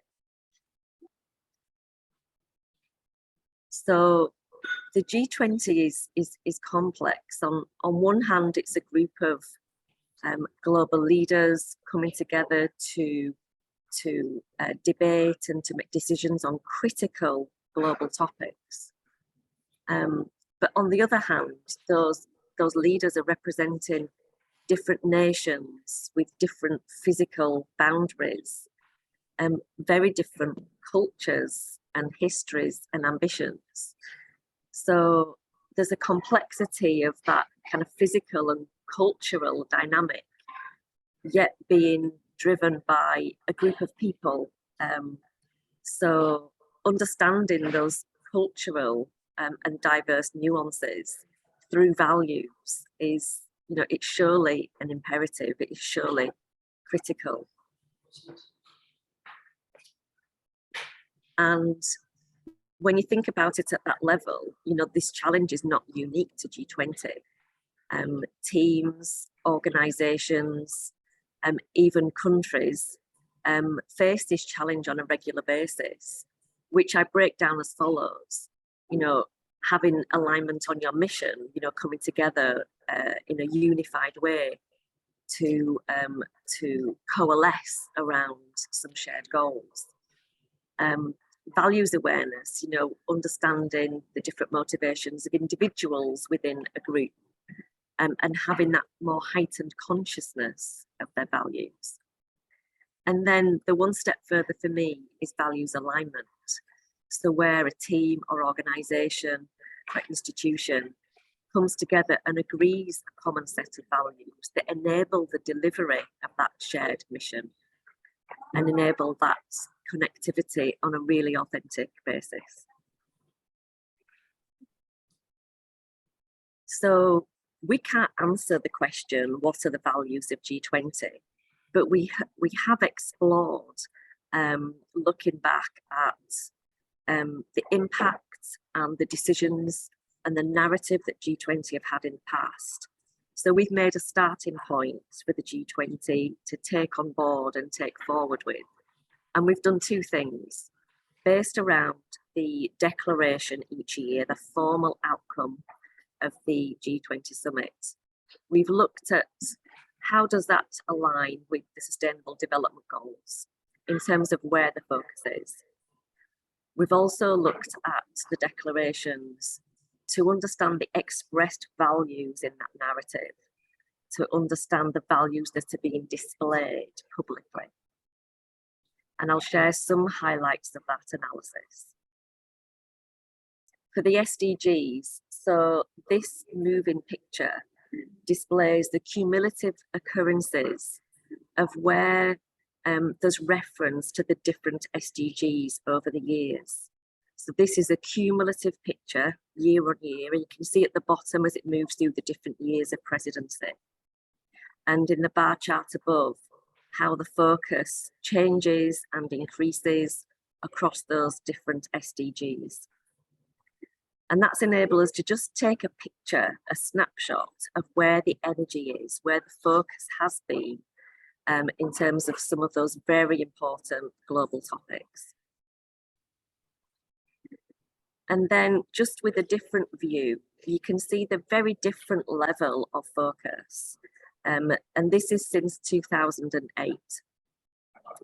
So we've got a group of SDGs that seem to have a lot of attention, and really not surprisingly, because these go to the root of G20's original priorities around financial stability and global prosperity. Then there's a group in the middle where we can see some interesting increased focus, particularly since the UN SDGs were formalised in 2015. And then there's a group of SDGs that have relatively low focus. And you can see those at the bottom. So for example, we've got quality education, we've got no poverty, we've got life on land, life under water. So quite a different approach, but a steady increase in the more global topics that G20 are taking an interest in. When we looked at the declarations from a literature review perspective, we've used natural language processing and we've used a more qualitative literature review to unearth what have been the enduring values year on year. And these are the 4 values that appear fairly constantly when you go back from 2008 to the present day. So stability, resilience, inclusion, and multilateralism. And underneath on that slide, you can see some of the evidence points for those values. And a wider report is going to be produced and available publicly prior to the V20 summit in October, which will have all of the evidence and detail behind this.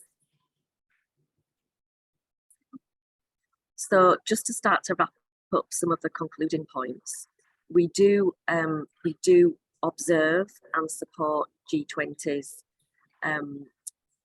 developing role, initially around economic prosperity, moving into thinking about good governance, and more recently, really widening their scope of interest to enabling good quality of life for all.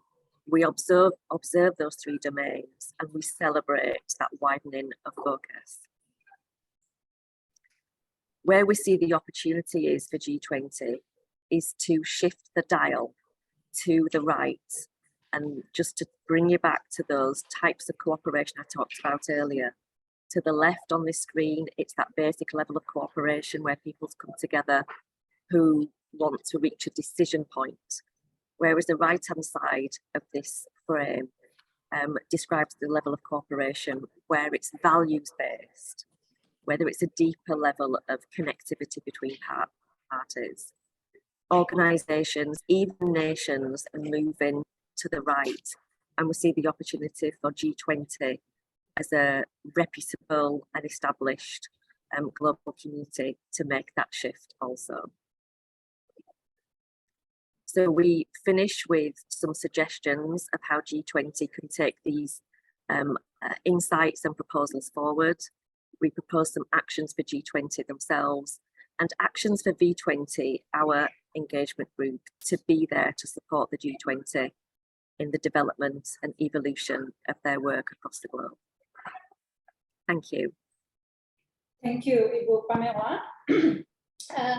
Since you are the last speaker and like 4 journalists have sent me one important question for you, so I will direct the question to you before I say certain question to Ibu Alisa and prior to closing the forum. I will translate the question. Looking at your position now as not only the co-founder, but the very important one as a task force chief for the V20 team that is currently formulating the values proposal for the G20 forum. Ibu Pamela, can you share, if it's possible, like 2 or 3 leading points that are now formulated in the proposal for the G20 forum, and what is there any connection of these leading points with the previous G20 in Rome and Italy? Please. So I think I heard that correctly. So you'd like me to make some a few particular points to summarize this work? Yes. So the first key message for me is that the G20 is a very well established and respected institution and is critically important for the continued focus on challenges that we have in common across the globe. Saying that, we do believe that there's an opportunity for the G20 to be more effective, because the work of the G20 is all about collaboration, and to collaborate in the most effective way, it's most helpful to have that relationship founded on some values. So what we're advocating is for each nation to have a greater understanding and come together as G20 with knowledge of their values that are unique to them and values of difference. So imagine a world where when the G20 come together, they have a common set of values that they feel passionate about, that they stand for. So what we're advocating is having that understanding of the common values, have an understanding of each nation's unique values because they're important too, Yes, of course. and have an understanding of the values of difference. So there will be some values that will never come together, Okay. but by knowing them and understanding them, you can respect them and hopefully even celebrate them. Right. Because it's not about trying to come together and just be one. It's about coming together to understand the commonality and also respect the difference. So what you're going to say is, despite we are different, we can still be together Yeah. effectively. Okay. Okay. It's Very a very optimistic way to say thank you, Pamela. And terima kasih. And I will invite some friend journalists kalau masih sedang mengetik, nggak apa-apa, juga ada pertanyaan di saya. Tapi saya ingin mengundang Ade dari Kompas.com dan salah satu dari Tribun. Ya, Tribun ada beberapa.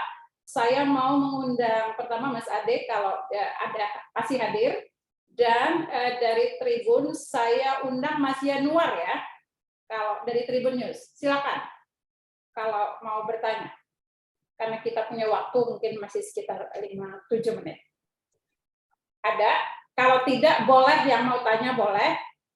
Silakan, tapi silakan menyebut nama dan medianya kalau mau bertanya. Oke, kita lihat. Tribun, silakan kalau ada yang mau. Jika tidak, Ibu Ada Alisa. Mbak, Mas Taufik itu. Oh, oke, Mas Taufik, silakan.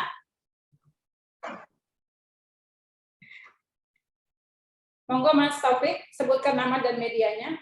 Oh, dari Kominfo, Mas Taufik. Kedengaran suara saya, Kakak Oh, Hermin? Bang Rauf, terima kasih. Ini Bapak Repel sendiri yang turun. Terima Baik, kasih ya. Bang, silakan langsung. Iya, terima kasih Kakak Hermin. Mbak Alisa, selamat bertemu kembali. Saya Taufik Rauf. Terima kasih sudah diajak bergabung dalam diskusi yang bagi saya selalu menarik perhatian karena ini mengapungkan nilai-nilai kemanusiaan gitu ya, untuk menciptakan sebuah kehidupan yang lebih baik lah, kurang lebih seperti itu. Nah, saya tertarik tadi, mohon maaf saya gunakan bahasa Indonesia, Kakak Hermin. Tidak apa-apa, emang kita bahasa Indonesia, Bang Rauf, lanjut. Siap, Mbak Alisa. Saya tertarik tadi yang disampaikan dengan oleh Pamela Doherty gitu ya, dan sedikit banyak yang bisa saya garis bawahi adalah kolaborasi untuk menjaga kedamaian. Jadi bagaimana mendorong kedamaian di dunia ini dengan berkolaborasi mengapungkan nilai-nilai yang ada di masing-masing negara. Kurang lebih seperti itu mungkin. Kalau saya salah mungkin saya bisa diluruskan, Kakak Hermin. Nah, yang ingin saya tanyakan, masing-masing negara ini kan punya nilai kearifan lokal ya. Nilai kearifan lokal, dan saya yakin satu garis merah yang sama di semua negara adalah bagaimana menciptakan kehidupan yang damai gitu ya. Nah, tapi yang nggak bisa kita pisahkan bahwa ada kepentingan politik yang bagi saya itu selalu mengganggu jalannya kedamaian gitu. Nah, saya pengen tahu bagaimana menyatukan nilai-nilai ini secara global dengan banyak kepentingan politik tersebut di masing-masing negara gitu ya. Kemudian yang kedua, peran apa mungkin yang bisa dibawa oleh V20 untuk mendorong ini gitu ya, untuk masing-masing negara, istilah untuk humanity sedikit mengendorkan ego masing-masing gitu ya. Bolehlah kita punya ego, tapi istilahnya kalau untuk urusan humanity rasanya ini yang harus kita apungkan terlebih dahulu. Nah, kemudian saya selalu merasa yakin masing-masing negara punya kearifan lokal yang bagus gitu ya. Tapi saya selalu merasa yakin dengan keindonesiaan saya, apalagi dengan presidensi G20 saat ini, rasanya Indonesia punya kesempatan untuk muncul ke dunia bahwa kami punya kearifan-kearifan lokal yang bisa dijadikan contoh bagaimana menyatukan berbagai perbedaan untuk mencapai satu kedamaian, dan ini bisa menjadi kolaborasi yang baik khususnya dengan adanya presidensi G20 saat ini gitu ya. Nah, bagaimana mendorong ini untuk menjadi bahan lah bagi dunia untuk menciptakan dunia yang lebih baik di tengah berbagai kepentingan politik yang ada. Mungkin itu saja yang ingin saya garis bawahi, mungkin bisa dijawab gitu dari pihak Indonesia. Mungkin Mbak Alisa, mungkin saya pengen dengar bagaimana kita mendorong Indonesia untuk menjadi pemimpin lah, membawa kearifan lokal, menciptakan kedamaian gitu. Terima kasih Kakak Hermin. Ya, terima kasih ya Bang. Masih ada waktu ya, kan belum meeting nih, masih 11.31. Oke. Mbak Alisa duluan, setelah itu saya akan bawa pertanyaan Bang Taufik kepada Ibu Pamela. Monggo Mbak. Baik, terima kasih. Pertanyaannya itu menjadi concern bagi banyak orang ya di Indonesia ini. Kita selalu ingin agar Indonesia itu bisa berkontribusi pada dunia, apalagi memang walaupun kita kalau di Indonesia ini suka suka concern, suka cemas gitu dengan banyaknya kasus-kasus ketegangan antar kelompok. Tapi kalau kita bicaranya ke tingkat dunia, Indonesia itu tetap menjadi model sampai saat ini. Kalau saya diminta sedang berada di forum-forum dunia, selalu Indonesia itu model untuk kebineka tunggal ikaan gitu. Jadi kebinekaan sekaligus keikaan gitu. Maka tadi yang disampaikan Kak Taufik tadi, bagaimana caranya mengkontribusikan ini ke dunia itu, satu tentu kita bicara strategi. Nah yang kedua itu bicara menggali nilai-nilai lokal ini. Mas, kalau pengalaman saya kalau pergi ke seluruh penjuru tanah air terus ketemu tokoh-tokoh masyarakat, terutama tokoh-tokoh agama, saya biasanya melemparkan satu pertanyaan. Kenapa orang sini bangga menjadi orang sini? Gitu. Ya, jadi misalnya kalau ke Poso ya tanyanya kenapa orang Poso bangga menjadi orang Poso.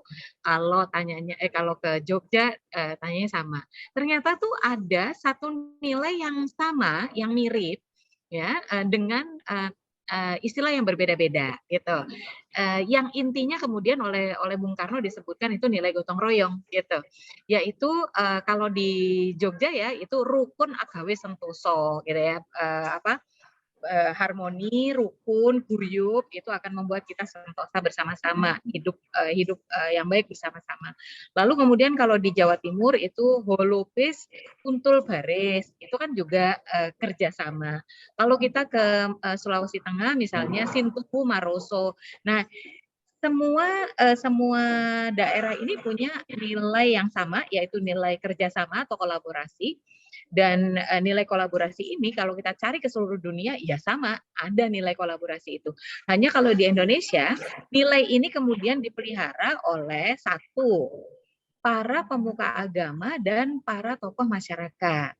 Kemudian yang kedua, desain kenegaraan kita itu juga memperhatikan nilai-nilai ini, gitu. Jadi misalnya pendekatan hukum itu kalau udah terkait dengan dengan konteks gitu ya, itu tidak melulu hukum gitu, tetapi harus juga disertai dengan pendekatan kepada harmoni ini gitu. Walaupun kadang-kadang ini disalahgunakan juga ya, maksudnya disalah terapkan, bukan disalahgunakan. Nah, yang terakhir itu adalah kekuatan masyarakat sipil. Indonesia itu juga dipuji karena masyarakat sipilnya cukup kuat. Masyarakat sipil inilah yang kemudian melakukan advokasi kebijakan, yang kemudian melakukan pendidikan masyarakat, itu juga biasanya masyarakat sipil.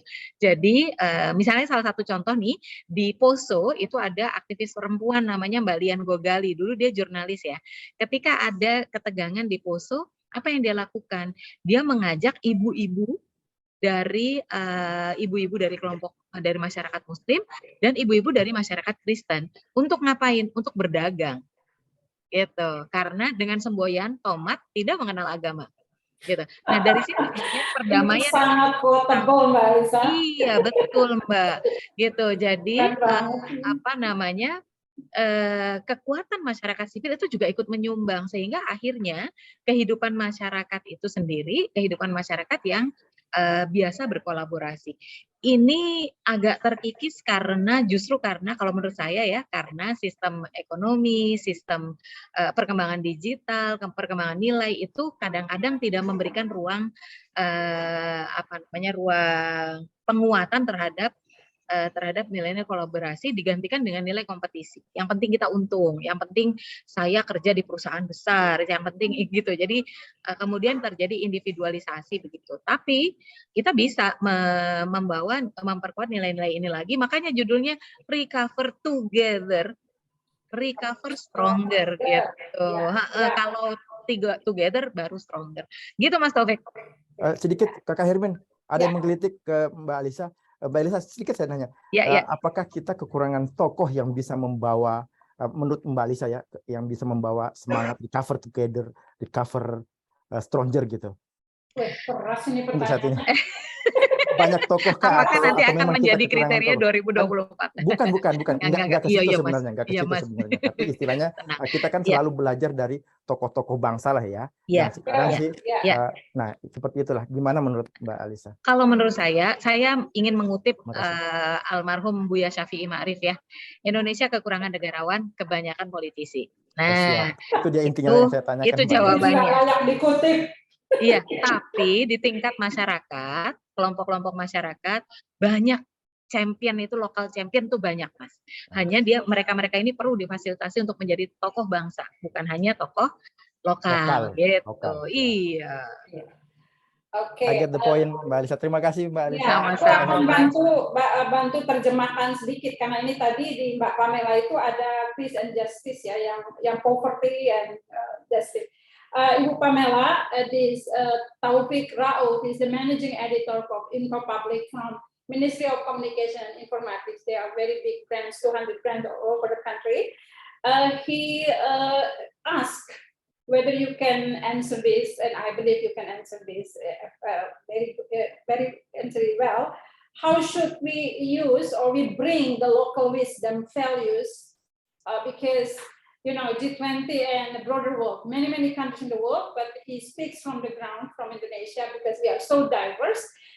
And Taufik advice or sharing that, ask you to advise us, all the journalists and all the participants in this program.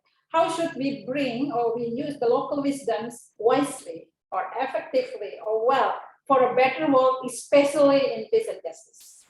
Yeah. Oh, great question. And one of the things I'm going to be saying this afternoon is I'll be talking about gotong royong, that special value in Indonesia, and expressing that, what are the equivalent gotong royong values in other nations, because there will be them. So how do we unearth those unique elements of our cultures, of our nations, and be able to talk about them proudly? I use gotong royong as a really brilliant example of that today, because I do feel it's a very special part of your culture. One of the proposals we're putting to G20 is to for Indonesia to take the opportunity to showcase the national values work that you've done in the last couple of years. You've undertaken a national values assessment to understand your people through values. And I know other nations have taken that step as well, but I know the work that you've done has been very special. I'd like to see that showcased across the other G20 nations as an example, as an exemplar, to celebrate and help people not just understand who you are, but inspire other nations to have that deeper understanding themselves. And it's when we've got that confidence and that narrative of who we are and what's special about our nation, maybe that will give us more confidence to talk openly about it. Not in a way that will dilute it, but in a way that will celebrate it. Thank you. Bang Rauf, nanti juga di dalam rilis sudah ada kutipan Ibu Pamela ya, nanti bisa dipakai. Bapak Ibu, Ibu-Ibu karena Bapaknya udah pergi, Mbak Pamela, Bu Pamela, Bu Mbak Alisa dan teman-teman wartawan, we are close to closing, but please give me like 3 minutes to close the session. Dan sebelumnya terima kasih banyak kepada keempat pembicara, Pak Irfan yang sudah tadi pergi, Ibu Vivi karena ada agenda lain, Ibu Pamela dan Ibu Alisa dan teman-teman wartawan. Saya izin sedikit aja memberi closing in English. Yeah, as thank you for all the participants, all the fellow speaker, fellow journalists, and speaker panel. I prefer, as a journalist, I prefer to offer an open ending to every discussion I conduct. It's open ending is a classic tradition of writing in journalism. Okay, and with an open ending, let's give everyone in this virtual space to develop their own interpretation that can produce fruitful works, hopefully. In the same way, every journalist present here will have freedom and to select their own angle in reporting the results of our discussion in this press conference. Having said of that, please allow me to invite us all to recollect the best values that we can achieve through the 4 cardinal directions of life: nature, economy, well-being, and society. In these orientations, we shall help each other to maintain the balance of Indonesia's great works as a host of the G20 2020 together with G20 member nations and anyone, anywhere who are listening to the message from our discussion today. My apologies for any shortcomings in moderating this prestigious forum, and all the best and a big wish of success for Sustainability Compass value-based approaches to overcoming global challenges side event today later in Nusa Dua, Bali. Once again, thank you for all speakers, participants, and fellow journalists. May we all be good in how to meet again the future forum of P20 2020 and Manila. Terima kasih, salam sehat sejahtera untuk kita semua. Assalamualaikum warahmatullahi wabarakatuh. Sampai bertemu kembali Mbak Alisa, Bu Pamela, dan teman-teman wartawan. Terima kasih juga untuk P20 2020 Indonesia yang telah menyelenggarakan seluruh acara ini. Selamat siang dan sampai berjumpa kembali. Terima kasih Mbak Hermin dan terima kasih semuanya. Terima kasih Mbak, sampai ketemu. Thank you. Terima kasih.